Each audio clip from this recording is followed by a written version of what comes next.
एक गांव में एक आदमी अपनी पत्नी और छोटे बेटे के साथ रहता था। वह आदमी बहुत मेहनती था और अपने परिवार को अच्छे से पालने के लिए दिन रात काम करता था। लेकिन उसका बेटा राघव बहुत आलसी था। उसे किसी काम में दिलचस्पी नहीं थी और वह हमेशा अपने पिता से शिकायत करता रहता था कि वह बहुत काम करते हैं। राघव सोचता था कि किसी भी दिन मेहनत के बिना भी वह खुश रह सकता है।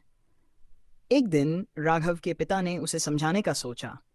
वह जानते थे कि राघव को किसी ठोस शिक्षा की जरूरत थी ताकि वह समझ सके कि जीवन में मेहनत और समय का कितना महत्व है। उन्होंने राघव को बुलाया और कहा, बेटा, हमारे घर में एक पुरानी घड़ी पड़ी है। जाओ उसे निकालो और मुझे लाकर दो। राघव ने बिना कोई सवाल किए घड़ी को निकाला और पिता के पास लाकर दे दी। पिता ने उसे घड़ी दिखाते हुए कहा, अब तुम ये घड़ी लेकर बाजार जाओ और हर आदमी से इसकी कीमत पूछ कर आओ। राघव थोड़ा चौंका, लेकिन फिर भी घड़ी लेकर बाजार चला गया। बाजार में उसने बहुत से लोगों से उस घड़ी की कीमत पूछी। कुछ ने उसे एक कीमत बताई तो कुछ ने दूसरी। कुछ ने घड़ी की कीमत और कम बताई, जबकि कुछ ने ज्यादा।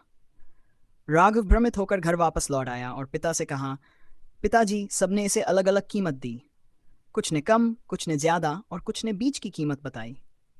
पिता मुस्कुराए और बोले, ठीक है बेटा, घड़ी को अलमारी में रख दो और फिर से कल आओ। अगले दिन राघव फिर से अपने पिता के पास आया और पिता ने कहा, बेटा, अब तुम फिर से ये घड़ी लेकर बाजार जाओ, लेकिन इस बार तुम्हें यह पूछना है कि इस घड़ी में जो समय चल रहा है उसकी कीमत कितनी है। राघव इस बार थोड़ा परेशान हो गया क्योंकि वह समझ नहीं पा रहा था कि पिता का इरादा क्या है। फिर भी उसने घड़ी लेकर बाजार में जाकर लोगों से घड़ी के समय की कीमत पूछी।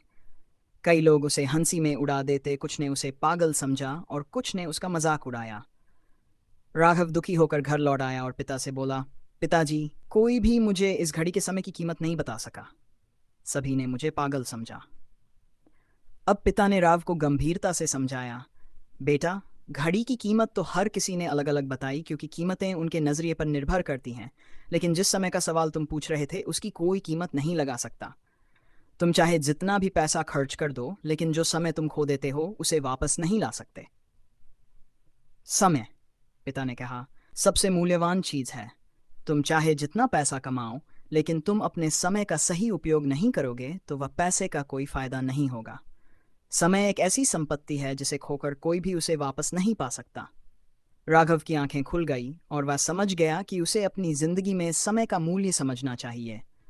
वह अब रोज काम करने लगा और अपनी जिंदगी को बेहतर बनाने के लिए अपना समय सही दिशा में लगाने लगा। कहानी से शिक्षा, समय अनमोल है। किसी भी कीमत पर समय को खोने से बचो क्योंकि यह कभी वापस नहीं आता। अपने समय का सही इस्तेमाल करो और जीवन में सफलता पाओ।